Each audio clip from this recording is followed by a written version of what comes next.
For the past couple of weeks, probably Starbucks really broke the story about Harley Davidson, I was sort of sitting on the sideline to see what the hell were they thinking, what are they doing? And I have to share with you and with you, the shareholders, those of you who actually own the shares of Harley Davidson, because this really is about you and your economic stability. Even the schmucko Seitz started selling off his shares because he knew very well what he's been doing to the company, to the detriment of the company. I used to do commercials or infomercials for Harley Davidson. I had a little show where we rode Harleys and talked about cars and bike shows. I built, well, fortunately I can say this is a pre-woke Harley, built back in the 90s when Harleys were still functional, made in America, and cool. And those are some of the key words that Harley Davidson apparently seemed to have completely lost the clue of. Because Harley Davidson is something more than they seem to understand. So I wanted to share a little bit of my experiences when I did infomercials for Harley. First of all, I love what Harley Davidson stands for to me and to a lot of other riders. It is like you're a Harley family. It's something that bonds you, that binds you together to other Harley riders. And yes, I will greet other bikers who ride anything else. I'm not that guy. But there's still something about being American, riding a Harley, being patriotic, that belongs together. It's the all-American brand. Not to mention the history between Harley, the military, and law enforcement. And I know it was a slippery slope when some of the law enforcement, they stopped riding Harley, started getting BMWs. That's a different story. One of the things I noticed with Harley over the years is you kind of forgot who your core audience is. Who's your target demographic? One of my degrees is actually in marketing. I know this, and I try to explain it to you. You are missing the target. You want younger Harley riders? You want to broaden your market. You want to sell to younger kids. Well, guess what? Then you probably shouldn't make bikes for $30,000, $40,000 because they can't afford it. All the entry-level bikes, well, you're getting rid of the best of them. You no longer make them. And the ones you do make, they're not really the same. So you want to start competing on merit with some of the other bikes by the other brands. Well, you're going to have to start having a problem. What Harley had going for it, besides the Harley family, brand loyalty, was about, it was just cool. It was about the sound. I tried to explain it to you. New Harleys, they don't really ride the same. They don't look the same. They're not cool, really. And with what you have now done, have gone completely ass woke and the green scam, you think that appeals to Harley riders? You came out with the most useless electric bike. You couldn't even have a pocket for your phone. You didn't even have the brains to do that. Of course nobody wanted it, because that's not why people ride Harleys. And I tried to explain it to the marketing team. They were very nice. The two women I worked with are very nice. Very, very cool to work with. But none of them rode Harleys. None of them rode motorcycles. None of them had any idea of what the motorcycle culture was. None of them had seen Easy Rider or even Harley Davidson and Marlboro Man. And Seitz, I bet you probably haven't seen any of those movies either. See, here's the thing about immigration to a country. There are two types of immigrants. This does tie into what we're talking about with Harley Davidson. Don't worry. Just stay with me here for a minute. There's two types of immigrants to a country. Those who brings something to the country, a love of that country, an appreciation for that country having taken them in, and will give back and enhance and make that country better. And then there's those that shows up and just wants to take and destroy. You came to America, Seitz. Was denkst du? Yeah, you see, I also came from somewhere else. And you know what I did when I got here? I put on the uniform of this country. And I wear the flag proudly because I love this country. Unlike you. You came to Harley with what in mind exactly, other than to destroy the company? Because that is what you stated you want to do. Because it is not, it's not sustainable. You know, Harley, it's terrible. It's maybe to do pollution. Moron. You came into a country with a rich historical American heritage, part of Americana, and you destroyed it. And if you think that Schmucko Seitz is the problem, and I know now that everyone's calling for him to resign and go away, and obviously he should. He is clearly not in tune with the customers. He is clearly destroying the company. But the board members, have you looked up the board members? You think they can just, you think you had a bunch of cool bikers sitting in the board and then they brought in Seitz because they thought, well, he did something for another company, we'll give him a shot. No. Check out the board members. These dweebs have never sat on a motorcycle or a moped or a bicycle or a gym or whatever. These are card-carrying, Davos-going, globalist, eco-warriors that would want to destroy everything, take the cows off our tables, move the gasoline from our pumps. And they work now on the board on the company. Their most important asset is the sound of its engine. These people, none of these people, they're all bankers. They're implants from the corporate world.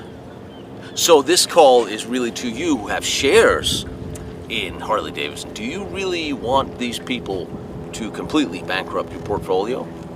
They're not American patriots.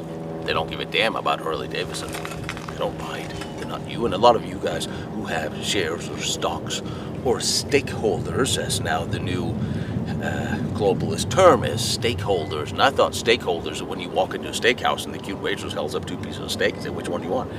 That was a stakeholder in my day. Stakeholders. You see, we don't even have the same language in common with these people. I thought the people who own shares in Harley Davidson, people, I love this company, I want to own a share in it because it's part of my culture. And that is what Harley Davidson is. It is a part of culture. Now you have bikers grinding off the Harley Davidson. Mark, this is how disgusted we are with what you have done. You're not going to get younger people riding Harleys.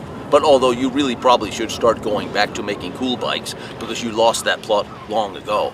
Let's have as many buttons and seat warmers and things we can get that's really cool, bells and whistles, because we need to compete with BMW. No, you don't. You need to stop competing. You need to just start making Harleys that are cool for those of us who wants to ride. Because guess what? Your target audience, the demographic for Harley Davidson is, well, pretty much guys like me. Middle-aged, white guys, probably straight. Although, I do know quite a lot of gay friends that also ride. But they're also not on board with that whole agenda. I guarantee you, even my gay biker friends are not going to go to a tranny rally and invite children. No one is that psychotic that I know who rides. These are good American patriots, and the sad thing is, even abroad, in Europe and Germany, what's left of Europe that you guys haven't destroyed yet, they ride Harley for the same reasons. It's a part of Americana that they love. And now you destroyed it. Seitz, du hast alles zerstört. Du denkst überhaupt nichts. Dummkopf.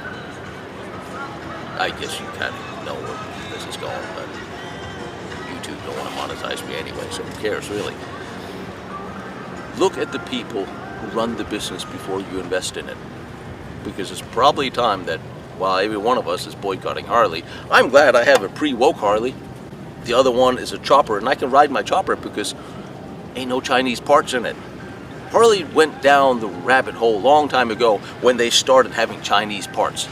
Years ago, when you stopped being built in America and assembled in America, and now you just laid up, what, 600 people from one of your plants, and you started moving production to Thailand.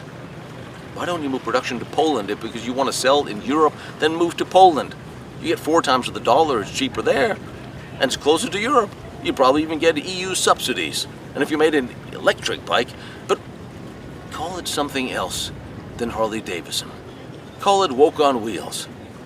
Because Harley Davidson, speaking of that, the logo.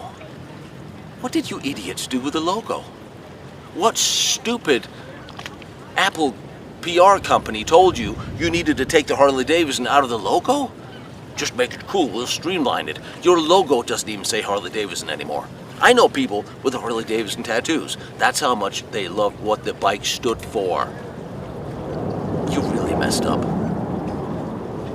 You are a mess because you don't even understand why people are mad at you. And a couple of days ago, the memo went out to individual Harley dealers after having gone through years of tranny training and wokeness culture and lectures on why it's horrible to be white or whatever, those things that you know that's going around. The memo came out a couple of days ago after they've been ignored in Sturgis and everywhere else that we're evaluating if we should change the direction, or maybe we have gone the wrong way and we'll go back a little bit. If the board and Schmucko sites is still there, it's just a short-term admission to try to get us back. It's not a real change. If you really want change, you get rid of the entire board and sites. These people needs to go. And you think Harley Davidson is the only company who's destroying a piece of culture? But that's another chat for another day. But I'm not gonna blow up my bike because I pretty much put it together from scratch. And there's no Chinese parts in it. And it was from a time when Harley still meant something. And that's what they don't understand. Because they never rode. They were not part of the culture. They shouldn't work in that company. Harley Davidson is an American heritage company. It is a legacy company. And why do you think you could sell bikes at an exceptionally high rate at dealerships that would put an extra premium on top of every bike? You sell bikes that are more expensive, crappier, than well, crappier. All right, no, don't get mad at me. I love the old Harleys. Like I said, this is from '93. See any rust on this? None. My buddy bought a CVO 5 years ago. It rusts all the time. Quality. If you don't make quality and you don't make it cool and you don't make it functional, I can leave this for 3-4 months and it'll still start up and it'll still roll. New bike, and all your buttons and all your crap and all your plastic and all your Chinese parts that you now have to wait for if you want to get a part that's not even made in America anymore. We make it ourselves, or it has to be flown in and it'll take 3 months delivery. Come on. Even your Harley Davidson employees are heartbroken about what you've done. I mean, of course, the original ones who actually helped build and sustain the company. Not the new ones, not the DI hires. You hire people based on their merits and whether they fit into the culture of the company. And here's the thing, sites, members of the board, you don't fit the culture of the company. You may be in charge, but you don't belong, and you need to go so we can have our bikes back before you completely destroy the culture. And I don't think you're going to get that message. I think you're going to screw it up, because that's who you are. And yes, this is the American flag, and it's symbolic of the Wounded Warrior on the back, because this is about America, and that is what Harley Davidson is.